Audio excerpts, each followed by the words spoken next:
महादेव दोस्तों, नमस्ते प्रणाम। आप सभी को अपने YouTube चैनल पे स्वागत करती हूँ दोस्तों, आप सभी को। और आप सबके बीच में एक सोहर गीत लेके आई हूँ। तीज व्रत का सोहर गीत है। कैसा लगा आप लोग कमेंट करके जरूर बताइएगा। और ये सोहर गीत बहुत ही सुंदर, बहुत ही प्यारा है और सुनेंगे पूरा तो बहुत ही अच्छा लगेगा दोस्तों। तो ये सोहर गीत मैं अकेले गाने जा रही हूँ क्योंकि किरण भाभी गाँव में गई है, उनके माँ का देहांत हो गया दोस्तों।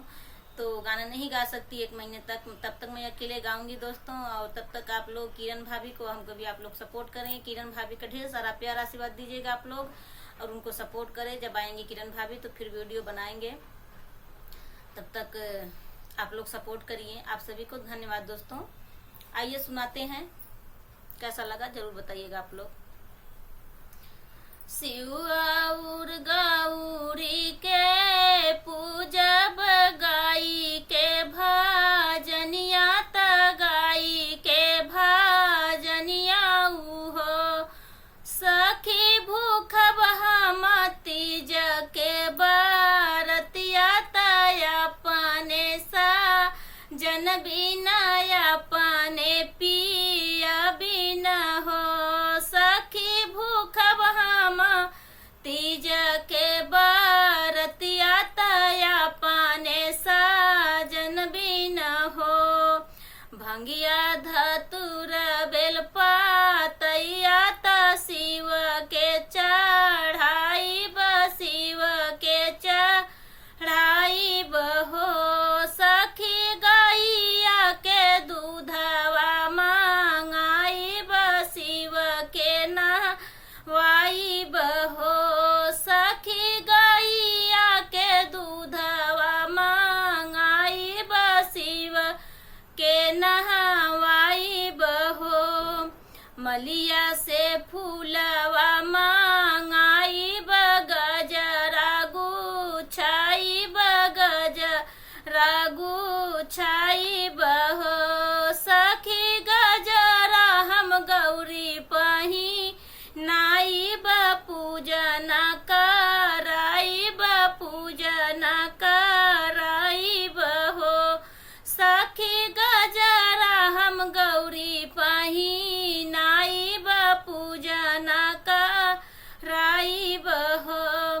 पूजबई शिव गौरी के चरनिया जलाइब धूप बतिया जलाइब धूप बतिया हो। सखी मांगबई हम पिया के उमरिया मांगिया से दूरवा के मांगिया से दूरवा हो। सखी मांगबई हम पिया के उमरिया मांगिया से दूरवा मांगिया से दूरवा हो। लाल चुनर लाल चूड़िया त सिंदूरा सो पड़िया त सिंदूरा सो पड़िया हो।